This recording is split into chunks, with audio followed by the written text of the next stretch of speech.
Raymond Okafor's mother arrived in Minnesota in 1962. She had never seen a frost. So she did what she always did when she didn't understand something. She started watching it. Every clear, calm night in spring. 6 locations on the farm. 4 in the morning. She kept records for 31 years.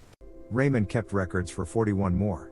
On April 19, 2012, those records told him something the National Weather Service could not, that his creek bend would hit 27 degrees, killing temperature, while the county forecast showed 34. He started the sprinkler at midnight. His neighbor didn't know too. The difference between those 2 farms that morning was one woman's decision in 1963 to write down what she saw. This is what she saw. And what it cost the farms that never knew. Cold moves differently than warmth. Warmth rises. It distributes itself, seeks equilibrium, fills a space the way water fills a vessel, evenly, patiently, until the levels match. A warm afternoon in May in Dodge County, Minnesota is warm across the county in the way that warmth works, broadly, generally, with local variations that are real but secondary. Cold settles. It pools.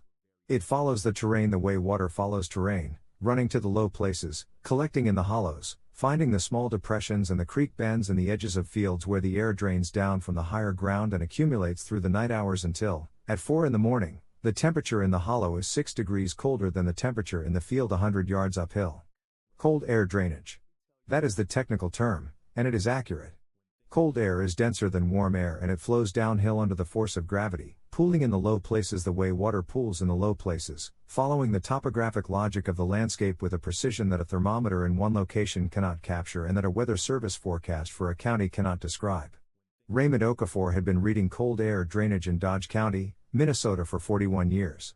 He had learned it from his mother, who had come from Nigeria in 1962 and who had brought with her an orientation toward weather that was not the orientation of the people around her, not the Scandinavian-descended farmers who had been in this county for 4 generations and who read cold the way they read everything, from a distance, with patience. His mother had read cold the way she had read the dry season in a new goo, as something that moved, that had direction and intention, that could be anticipated if you understood the landscape it was moving through. She had not known Minnesota cold when she arrived.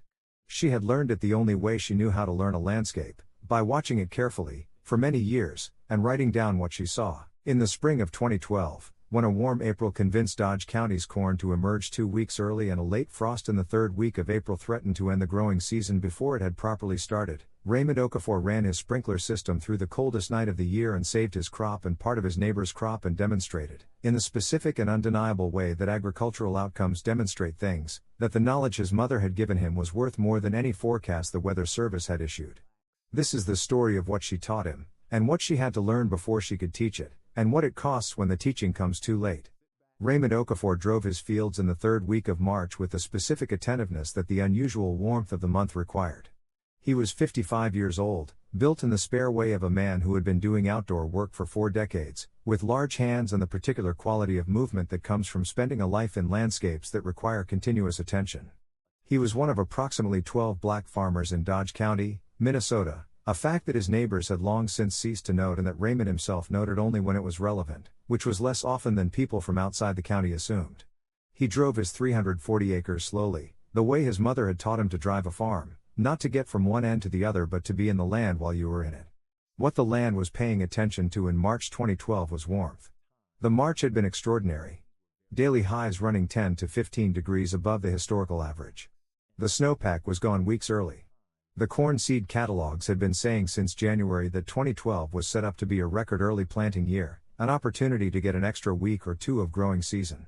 Raymond drove his fields and felt the warmth and was not excited by it.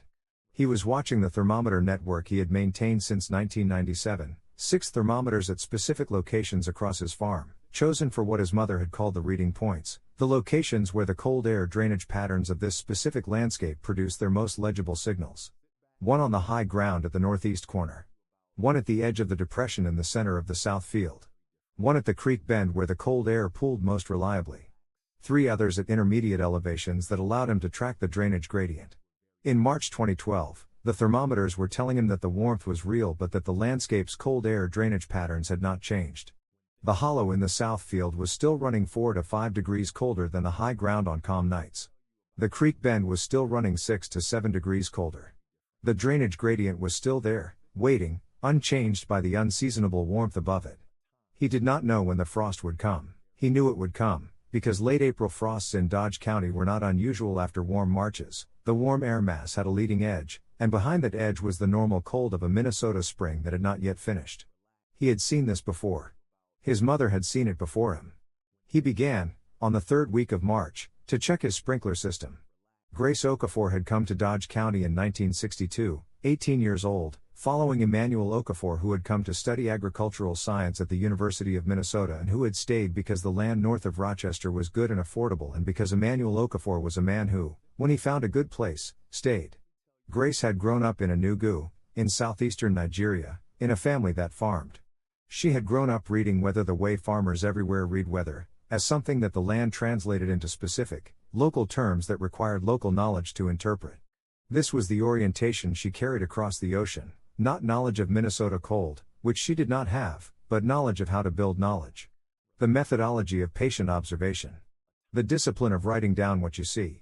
She arrived in Minnesota in October 1962 and encountered, in her first winter, a cold that was nothing like anything she had experienced. She did not panic and she did not dismiss it. She began watching it the way she had watched weather her whole life, as something to be understood by paying attention. She started her notebooks in the spring of 1963. 6 locations. Temperature at 4 a.m. on every clear calm night in spring and fall. Wind speed. Cloud cover. Barometric pressure. She did not yet know what the numbers meant. She wrote them down because that was how meaning was built, from accumulated observation, over time. It took her 8 years before the pattern in the numbers became legible to her. 8 years before she could look at the conditions assembling in the afternoon, the clearing sky, the dying wind, the rising pressure, and say with confidence, "Tonight will be a full drainage night. Tonight the creek bend will run 6 to 7 degrees below the county forecast." She taught Raymond the methodology in the summer of his 14th year, 1971, 8 years after she had started, not because she had finished learning but because she had learned enough to teach the orientation. She told him that the learning itself would take 20 years, and that his 20 years would be different from hers because he was starting with her 8 years already built. "I'm giving you a head start," she told him. "But the watching is yours to do. I cannot give you what you have not seen yourself." He started his own notebook that September. He watched for 41 years. His name was Derek Strand, and he had driven to Dodge County from Minneapolis in a clean white pickup with the logo of a precision agriculture consulting company on the door, and he had been calling on Raymond Okafor's farm since February with a proposal for a comprehensive digital farm management system. Derek was 38 years old, with a master's degree in agricultural technology from Iowa State and 7 years of consulting experience. He was competent and genuinely knowledgeable, and his pitch was not dishonest. The systems he described could do real things, and the data they produced was real data. The weather integration feature was what Raymond had asked the most questions about. The system connected to a network of weather stations and to the National Weather Service's gridded forecast data, providing field-specific temperature forecasts at half-mile grid resolution. "Half a mile," Raymond had said, at the second meeting. "My farm is about half a mile on a side. So I'm getting one temperature for my entire farm." "That's right," Derek said. "Which is significantly better than county-level forecasts. My farm has an elevation range of about 60 feet from the highest corner to the creek bend," Raymond said. "On a calm clear night in May, the creek bend typically runs 6 to 7 degrees colder than the high ground. The Weather Service forecast gives me one number." Derek was quiet for a moment. "The microclimate variation you're describing is real and documented," Raymond said. "I've been measuring it since 1971. I have 41 years of temperature records at 6 locations across this farm. My mother's records go back to 1963. Your frost risk module calculates probability from a forecast that cannot see the cold air drainage that makes this farm's frost risk different from the farm half a mile uphill," Raymond continued. "How does the module handle that?" "The module is calibrated to the new forecast resolution," Derek said. "Microclimate variation at the within farm level is below the resolution of the available forecast data." "Which means the module cannot see it," Raymond said. "Correct," Derek said. "My thermometers can see it," Raymond said. "My mother's notebooks can see it." Derek drove back to Minneapolis that evening carrying the specific discomfort of a salesman who has encountered knowledge that his system cannot replicate and who does not know what to do about that. He thought about the 41 years of temperature records. He thought about the 6 locations and the drainage patterns. He thought that these things were measuring something his system was not measuring, and that the thing they were measuring was real. He called the county extension agent the following week. "Tell me more about Raymond Okafor," he said. The Dodge County Extension Office held its spring meeting in the third week of March 2012.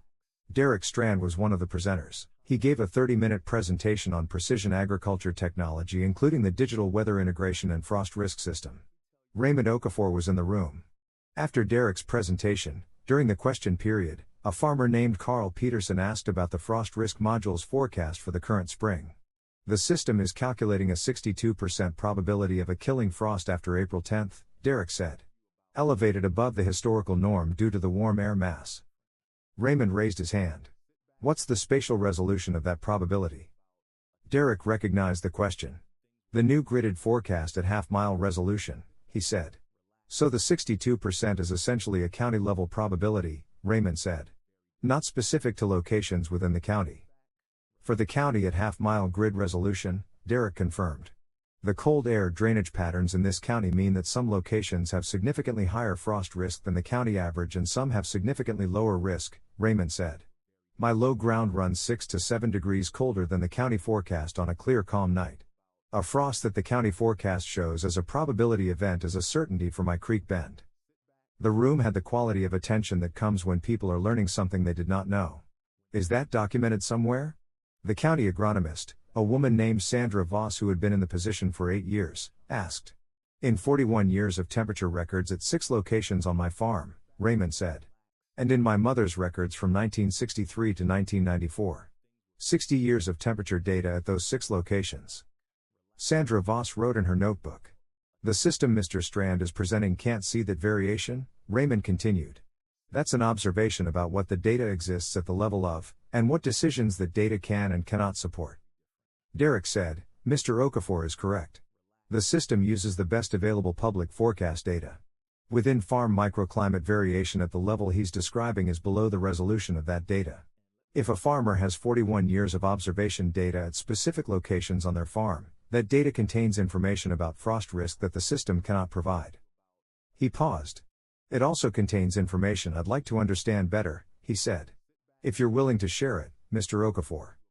Raymond looked at him. "Come to the farm in April," he said. "You can see what the warm March of 2012 produced 3 distinct responses in Dodge County's farming community. Raymond Okafor's, watch the thermometers, maintain the sprinkler system in readiness, wait for the data. Carl Peterson's, plant at the normal date, accept the elevated frost risk, manage it with standard weather service monitoring. Todd Halverson's, plant aggressively in the warm March window, get the crop in the ground 2 weeks ahead of normal, capture the extra growing season days. Todd Halverson was 44 years old and farmed 580 acres. He had thought through the risk and decided the probability of a killing frost after early planted corn emerged was acceptable given the potential yield benefit. He had consulted the Weather Service forecast, which showed the warm pattern persisting through early April with standard frost probability for the month overall. He had not consulted Raymond Okafor's thermometers. What he also had not done, because there was no reason to, was tell anyone in the county extension system that he had early emerged corn in his creek bottom ground. His planting records were private. His agronomist knew, but his agronomist was not on the extension office's rapid notification list, which consisted of farmers who had specifically asked to be contacted about frost events. Raymond had said something to Todd at the elevator in the second week of March, carefully, "The forecast is showing warm at the county level. Your creek bottom ground runs 4 to 5 degrees colder than the county forecast on a still night. If there's a frost event in April, your low ground is more exposed than the forecast suggests." Todd had nodded politely. "I know my ground runs a little cold at the bottom," he said. "I plant the high ground first and the bottom last.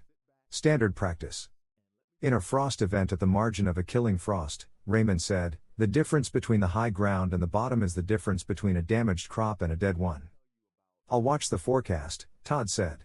He planted all his fields, high ground and creek bottom, in the last week of March and the first week of April. Raymond had watched his thermometers and maintained his sprinkler system.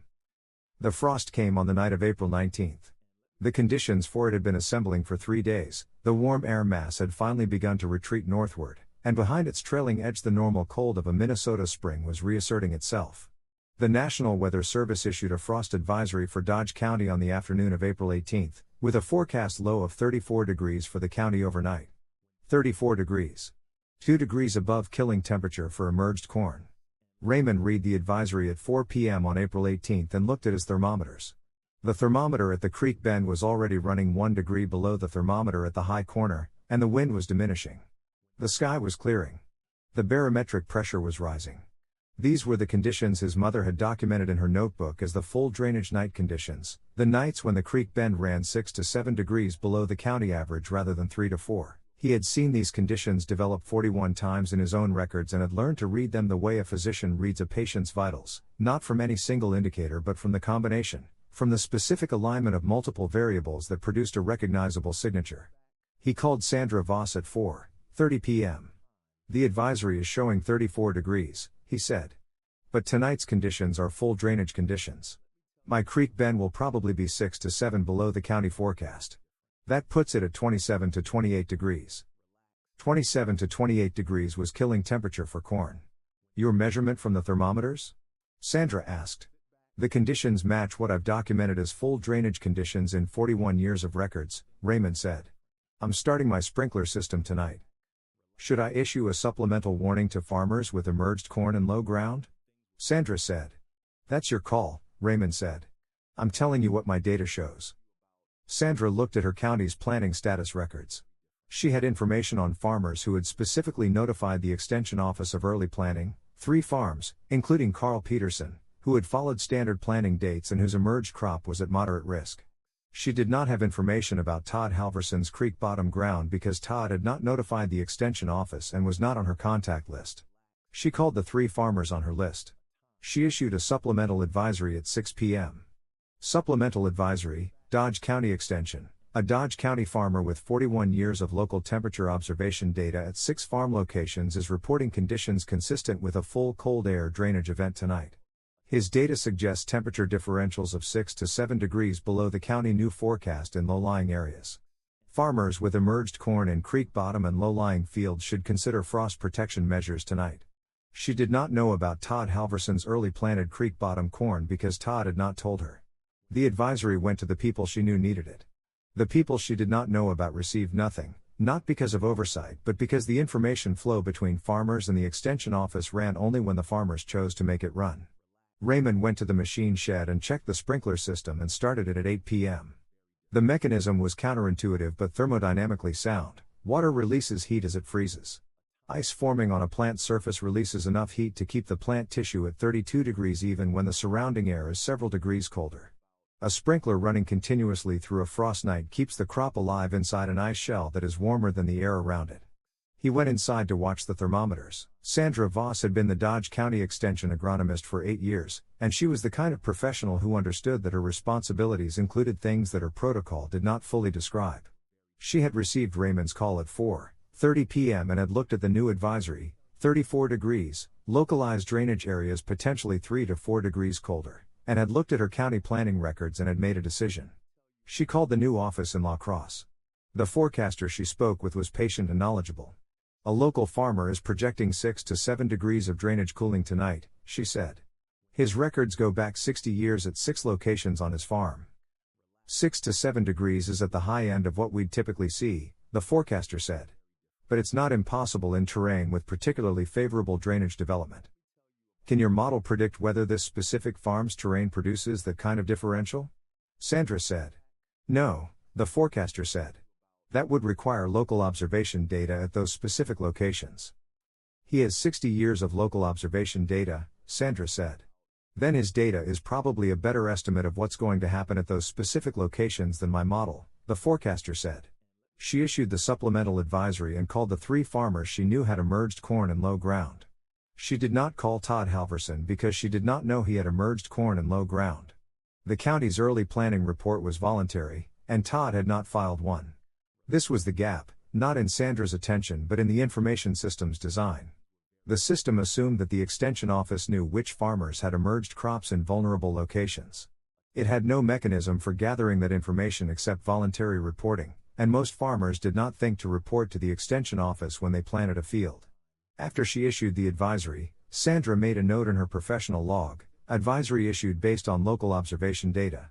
Todd Halverson and others with early planted low ground were not reached because planting status was not known to this office. Recommend review of voluntary early planting reporting protocol. She went home and thought about the design of information systems and about the gap between what she needed to know to do her job and what the current system gave her access to. At 4 a.m. on April 19, Raymond Okafor's thermometer showed high corner, 35 degrees. Northeast field, 34 degrees. South field mid-elevation, 32 degrees. South field hollow, 29 degrees. Creek bend, 27 degrees. The county new low, 34 degrees. Raymond was in the machine shed at 4 a.m., checking the sprinkler pressure. The ice on the emerged corn in the low ground was thick enough to see in the light from the shed, a shell of ice on each plant, releasing the heat of freezing that was keeping the plant tissue at 32 degrees while the air around it was at 27. He walked the field at 4:15 a.m., checking coverage. In the creek bend section, the plants looked wrong and right simultaneously, ice-coated but alive, each small leaf encased in a transparent shell that caught the farm light and threw it back in the colors of thin glass. He had seen this before, many times, in 41 years of running the sprinkler through frost nights. The apparent damage of ice coating that was actually the protection working exactly as designed. He thought about Todd Halverson's fields. About the creek bottom ground that ran cold on full drainage nights. About the conversation at the elevator in March, and the look on Todd's face when Raymond had mentioned cold air drainage patterns. At 5:30 a.m., the temperature at the creek bend began to rise. The cold air drainage event was ending as the night ended, the temperature inversion breaking down as the atmosphere mixed with the warming that came with dawn. Raymond turned off the sprinkler system at 6 a.m. He walked his fields in the early morning light. His corn was alive. Todd Halverson drove his fields at 7 a.m. on April 19 and what he saw stopped him at the field edge. The high ground corn looked stressed but intact. The growing point was below the soil surface, insulated from the worst of the air temperature. The creek bottom corn was dead. Not damaged. Dead, the specific, unmistakable death of frozen plant tissue that had gone past 28 degrees for long enough to rupture the cell walls. The leaves were the pale, translucent color of corn that would never recover. The growing point, barely above the soil surface in the creek bottom ground where emergence was slightly more advanced, had been exposed to 27 degrees for 2 hours. Approximately 90 acres of dead corn. He stood at the field edge and looked at the ice-coated but living corn in the fields across the road, Raymond Okafor's low ground, still glistening with melting ice from the sprinkler system that had run through the night. He called his agronomist at 7:30 a.m. His options were narrow: replant at a loss, or assess whether the crop would regenerate from below the growing point, which was unlikely given the temperature exposure. He drove to Raymond Okafor's farm at 9 a.m. Raymond was in the machine shed, doing post-frost maintenance on the sprinkler system. "Your low ground looks alive," Todd said. "The sprinkler covered it," Raymond said. "Mine didn't," Todd said. "I didn't know tonight was a full drainage night." "I called Sandra Voss at 4:30 yesterday afternoon," Raymond said. "She issued a supplemental advisory." "I didn't see it," Todd said. "She called the farmers she knew had emerged corn and low ground," Raymond said. "She didn't know about your creek bottom planting because you hadn't reported it to the extension office." Todd absorbed this. The advisory had gone to the people Sandra knew about.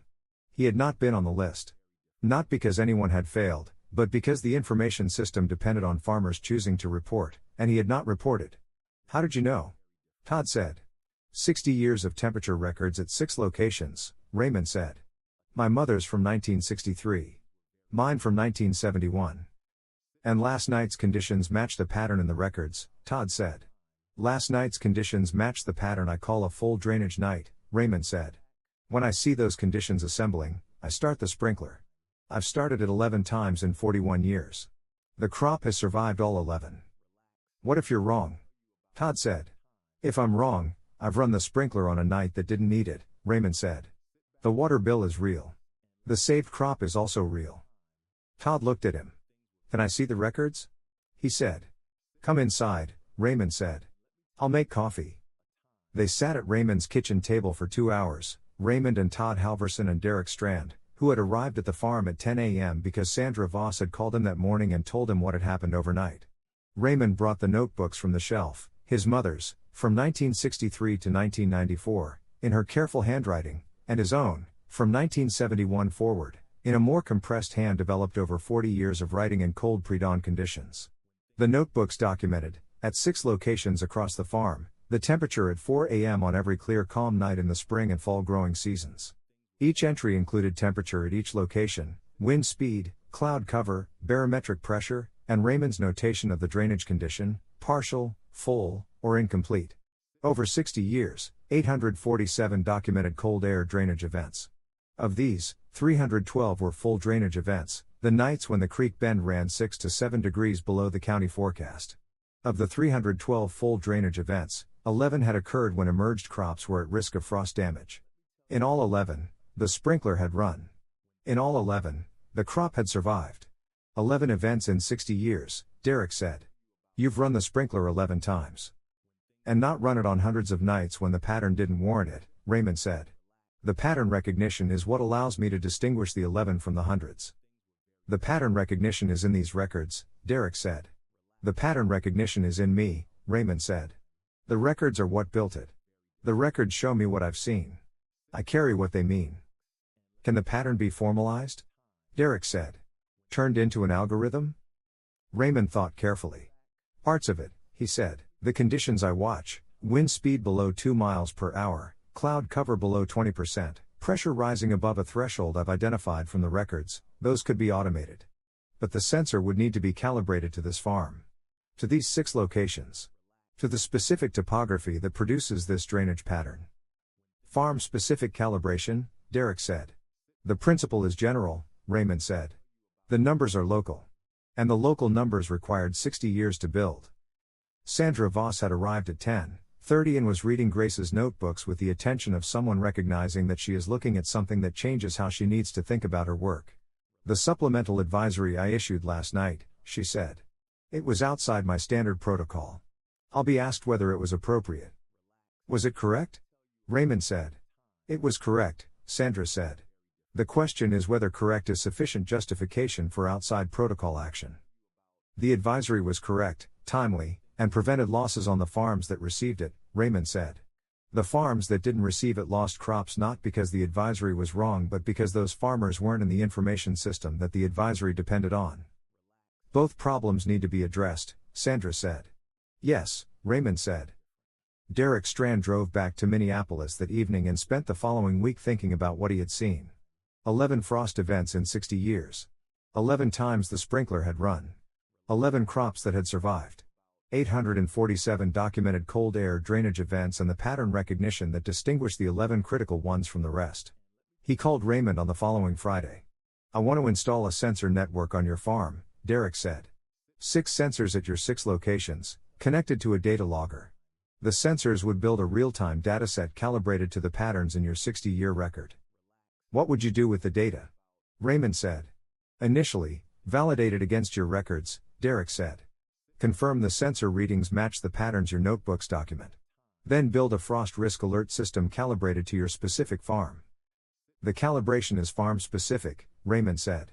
I made this point at the extension meeting. A sensor system built from my records works for my farm. It would need to be rebuilt, from new records, at new locations, to work for another farm. I understand that now, Derek said. I didn't fully understand it in February. I thought the resolution problem was a technology problem, that better sensors would solve it. What I understand now is that it's a calibration problem. Better sensors won't help if you're calibrating to the wrong location. So what does your sensor system do for other farmers? Raymond said. For other farmers with similar terrain, Derek said, your farm's patterns give them a starting reference point. Not a precise calibration, but an approximation they can adjust as they build their own records. And the records need to be built, Raymond said. Which takes years. Which takes years, Derek said. I don't have a solution for that part. Come in the fall, Raymond said. Bring the sensors. We'll start building the dataset. And I want the source acknowledged, my records and my mother's records, if you build anything commercial from this. That's necessary, not just fair, Derek said. Without acknowledging the source, I can't explain why the calibration is what it is. Carl Peterson came to Raymond's farm in May, after the replanting decisions had been made and the immediate crisis had passed. Your corn looks good, Carl said. The sprinkler did its job, Raymond said. I've been farming this county for 40 years, Carl said. I've never heard of anyone keeping temperature records at 6 locations on their farm. My mother started it in 1963, Raymond said. She came here from Nigeria. She didn't know Minnesota cold. She learned it the way she knew how to learn things, by watching and writing down what she saw. Did she teach other farmers in the county? Carl asked. She showed her records to anyone who asked, Raymond said. Not many people asked. Because it looked like extra work, Carl said. Because it looked like extra work, Raymond agreed. Carl looked at the south field, at the corn that was alive because a Nigerian woman had decided in 1963 that the way to understand Minnesota cold was to watch it very carefully for a long time. What does it cost to start? He said. 6 thermometers, Raymond said. A notebook. 4 in the morning, every clear calm night in the spring. He paused. The hard part is not the cost. My mother used to say, I can teach you the principle in an afternoon. I cannot teach you the 20 years. What do you do if you don't have 20 years? Carl said. You start with someone else's records, Raymond said. My mother's records give you a starting point. My records give you more. You calibrate what you see to what the records show, and you adjust over time. Could someone use your records to calibrate their own farm? Carl said. If their farm has similar terrain, Raymond said. The principle is the same. The specific numbers differ. How different? Carl said. For a farm on similar terrain a half-mile away, maybe 1 to 2 degrees different, Raymond said. For a farm on different terrain, higher ground, less drainage, potentially 4 to 5 degrees different. You'd need to know your terrain. And the terrain will tell you, if you watch it. Carl bought 6 thermometers the following week and started a notebook.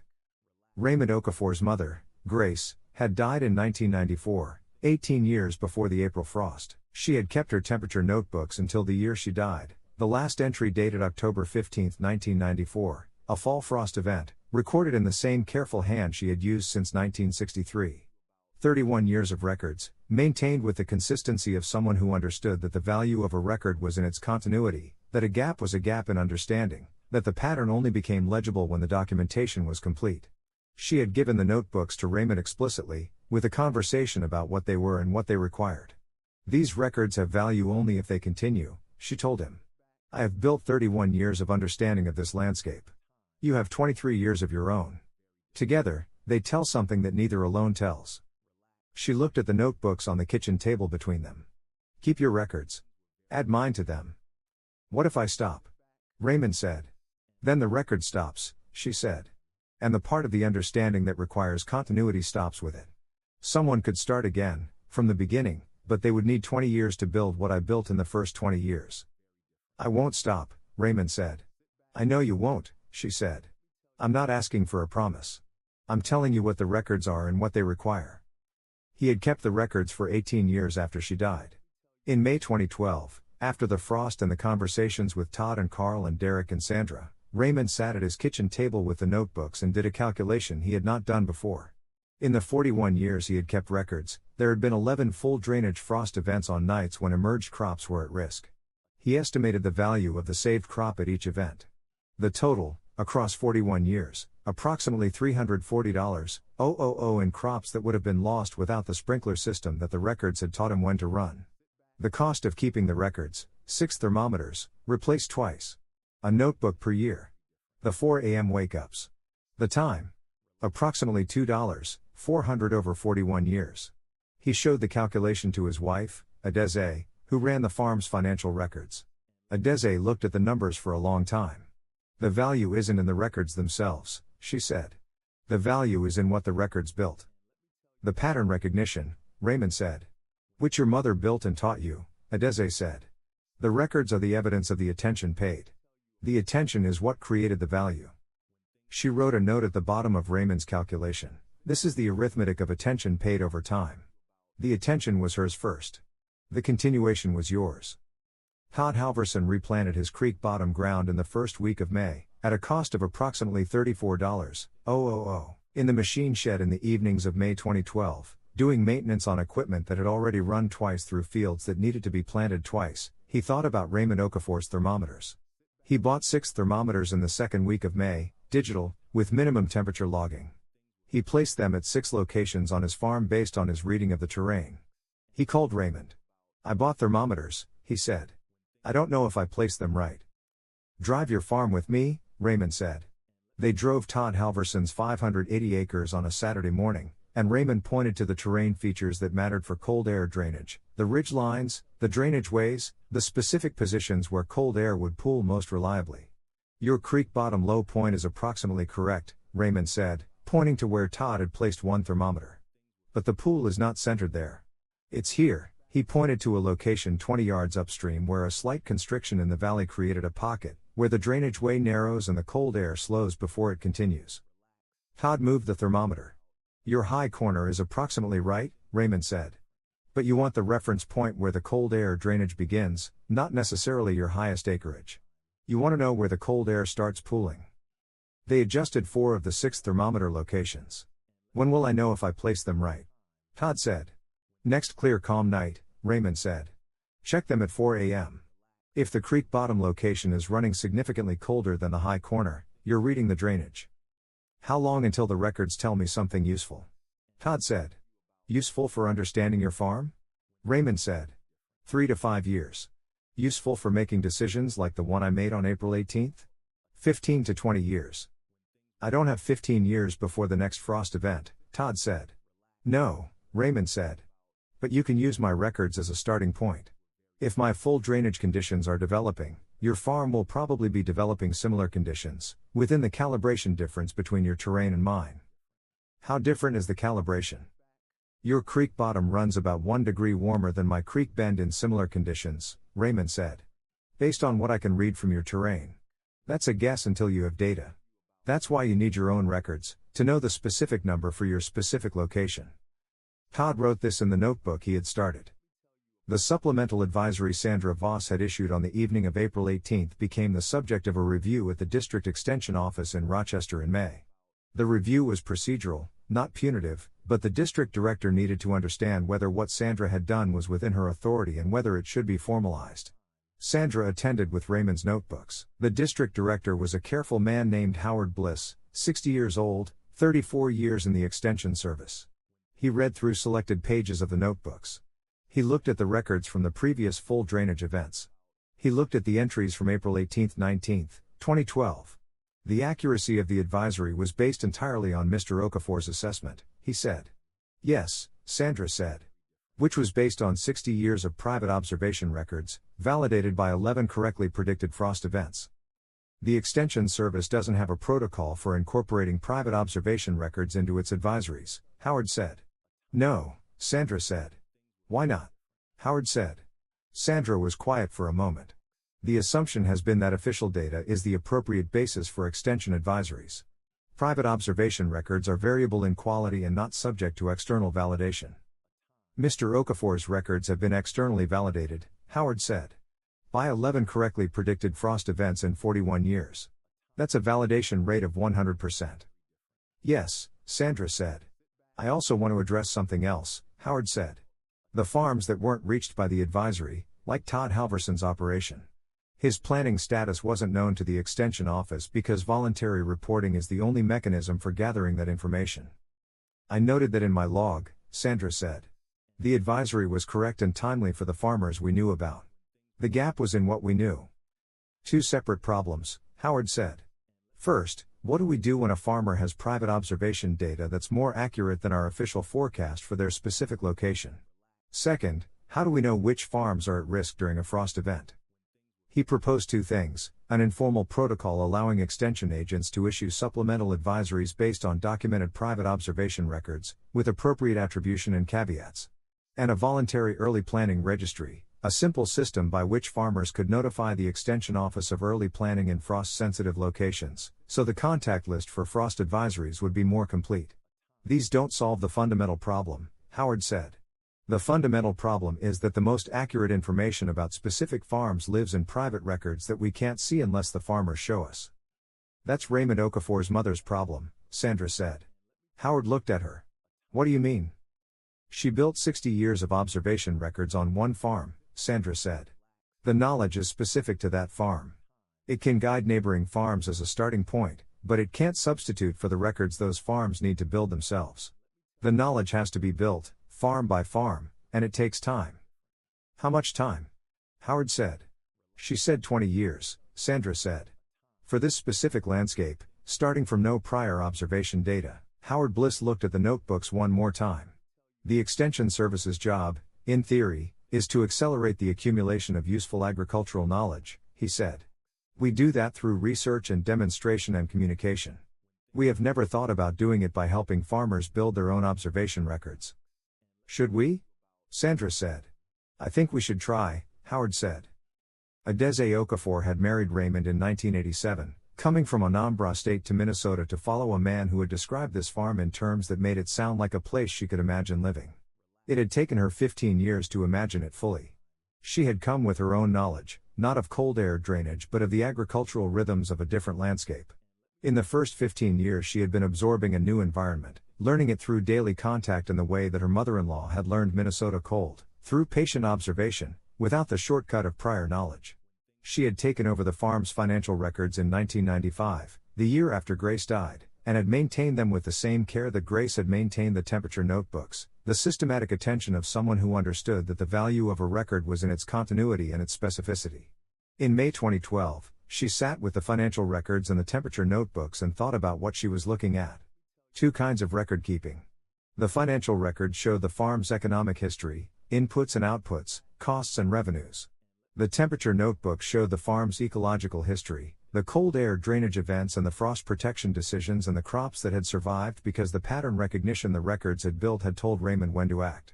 She began building a combined record, a spreadsheet placing the financial outcomes of each growing season alongside the ecological events documented in the temperature notebooks. The frost events appeared in both records, in the temperature notebooks as full drainage nights with specific readings, and in the financial records as years in which crop revenue was significantly higher than it would have been without the protection. The farm's financial history and the temperature record are the same story told in two languages, she told Raymond. What do we do with that? Raymond said. We keep both records, Adeze said. And we make sure that whoever farms this land next knows they are the same story. She looked at the combined spreadsheet. Your mother kept the temperature records. I keep the financial records. Between us, we have the full picture of what this farm is and how it works. But we've never looked at them together. We're looking now, Raymond said. Yes, Adeze said. Because the frost made it visible. The question is whether we can make the connection visible before the next frost, for the farms that don't have 60 years of records yet. Derek Strand installed the sensor network on Raymond's farm in the fall of 2012, 6 sensors at the 6 locations Raymond had been monitoring since 1971, connected to a data logger recording temperature every 15 minutes.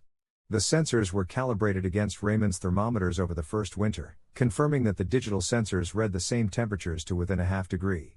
Over the following 3 years, the sensor network built a continuous digital dataset that could be analyzed against the patterns in the 60-year notebook record. The correlation was clear. The threshold values Raymond had identified, the wind speed, cloud cover, and pressure conditions that preceded a full drainage event, were confirmed by the sensor data. Derek built an alert system. When the sensor conditions matched Raymond's thresholds, the system sent an alert to Raymond's phone, full drainage conditions developing. Creek Bend projected to reach 27 to 28 degrees Fahrenheit overnight. The first time the alert fired, April 2013, a year after the 2012 frost, Raymond was already awake at 4 a.m. with his notebook. He looked at the alert, then at his thermometer readings, and nodded. The system and I agree, he told Derek. Good, Derek said. That's the validation I needed. It agrees because I built the thresholds from 60 years of data, Raymond said. The sensor system is running my recognition, not its own. Yes, Derek said. The pattern recognition lives in your records. The sensor system applies it automatically. The question I still haven't solved is what happens to the pattern recognition when you're no longer here to update the records. Someone needs to understand what the records are for and how to read them, Raymond said. My daughter Chisholm is interested in the farm. I've been thinking about how to teach her what my mother taught me. How did your mother teach you? Derek said. She walked me through the records one summer, Raymond said. Every evening for 3 months. She asked me questions until I could see the pattern myself. Not until you could describe the pattern, Derek said. Until you could see it. Yes, Raymond said. The seeing is what matters. The description is secondary. I'm starting with Chisholm this summer, Raymond said. Raymond Okafor's daughter Chisholm was 24 years old in the summer of 2013, and she had come back to the farm after a degree in environmental science at the University of Wisconsin, not because the job market had made farming the best available option but because she had looked at what was available and decided that understanding the specific relationship between this landscape and the people who farmed it was more interesting than anything else she could imagine doing. Her father taught her the same way his mother had taught him, Through evenings on the porch with the notebooks and the thermometers, reading the temperature records and discussing what the numbers meant. She had grown up on the farm, had been present for frost events, had heard the sprinkler running at 4 a.m. But she had not understood the pattern that told her father when to start the system. The understanding had lived in him, built from the notebooks, and the notebooks had lived on the shelf in the study without her having been shown what they meant. In the summer of 2013, Raymond showed her. "Why didn't you show me before?" Chisholm asked, on the third evening. "I was waiting until you were farming," Raymond said. "My mother said, knowledge has to have a use or it's just information. When you were in school, it was information. Now that you're farming, it's knowledge." "She said that to you?" Chisholm asked. "She said, I don't teach you facts. I teach you what to do with facts." Chisholm read her grandmother's notebooks with the specific attention that comes from recognizing that you are reading something written for a situation like yours. Her grandmother had come from Nigeria to Minnesota and had built a 60-year body of local knowledge from scratch, starting from zero knowledge of this landscape, knowing only how to watch and record. She had come from Wisconsin back to Minnesota with an environmental science degree, starting with 101 years of records already built. She found the pattern in 20 years, Chisholm said. Starting from zero. She started from zero knowledge of Minnesota cold, Raymond said. She came with the orientation, the habit of watching and recording. The methodology. She had to apply it to a new landscape. "I'm starting with her 60 years and you're 41, Chisholm said. "You're starting with 101 years of records," Raymond said. "And you're starting with me here to explain what the records mean." "What if I miss something?" Chisholm said. "You will miss something," Raymond said. "I miss things. My mother missed things. The records are always incomplete. The question is whether they're complete enough to support the decisions that need to be made." "Were they complete enough on April 18, 2012? "Yes," Raymond said. "They were exactly complete enough for exactly that decision." Chisholm looked at the notebooks, the columns of numbers, the notations, her grandmother's careful hand and her father's more compressed 101 years of 4 a.m. temperature readings in Dodge County, Minnesota. "I'll keep them," she said. "Yes," Raymond said. "You will." He paused. "One more thing," he said. "Your mother keeps the financial records. The temperature records and the financial records together tell the full story of this farm, how the ecological knowledge connects to the economic outcomes. When you farm this land, you should read both." "Together?" Chisholm said. "The frost of 1993 that we survived because of the sprinkler," Raymond said. "That event is in my temperature notebook as a full drainage night with specific readings. It's also in your mother's financial records as a year when our corn revenue was significantly above the county average for those conditions. The connection between those two entries is the story of what the knowledge is worth." "Your mother's arithmetic," Chisholm said. She had seen Adese's note. "This is the arithmetic of attention paid over time." "Her arithmetic and mine and your grandmother's," Raymond said. "All of it together." In the spring of 2023, on a clear calm night in the last week of April, Raymond Okafor drove the county road past her farm at 3:45 a.m. and parked at the field edge and got out with a flashlight and a notebook. She was 34 years old and had been farming the 340 acres for 8 years, since her father had moved to the smaller house on the north end of the property to let his hips rest from the field work. She had been keeping the temperature records for 10 years, learning the pattern, adding to what her grandmother and father had built, adjusting her understanding of the drainage terrain as her own observation extended and deepened what the records already showed. The sensor system Derek Strand had installed in 2012 was still running, upgraded twice, now integrated with a smartphone app that generated alerts when the drainage conditions developed. The app had fired at 11 p.m. the previous night, full drainage conditions developing. Creek Bend projected to reach 27 to 28 degrees Fahrenheit overnight. Chisholm had read the alert and checked her notebook and gone outside at midnight to read the thermometers manually, the way her father had read them, the way his mother had read them, because the manual reading was how you kept the pattern in yourself rather than only in the sensor. She had started the sprinkler at midnight. Now, at 3:45 a.m., she was checking the coverage and reading the thermometers. The Creek Bend thermometer, 27 degrees. The app had been right. Her grandmother's pattern had been right. She wrote in the notebook by flashlight, April 28 to 29, 2023. Full drainage event. Creek Bend 27 degrees Fahrenheit, South Hollow 29 degrees Fahrenheit, High Corner 34 degrees Fahrenheit. New County forecast 33 degrees Fahrenheit.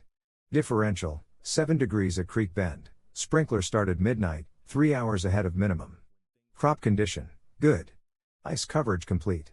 She stood at the field edge for a few minutes, listening to the sprinkler and looking at the ice-coated corn plants glistening in the flashlight beam.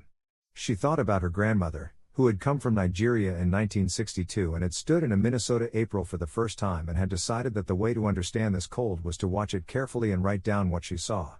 Who had watched for years and then taught her son what she had learned. Who had kept the records until the year she died, knowing that the records required continuity to have value, knowing that the continuity would come.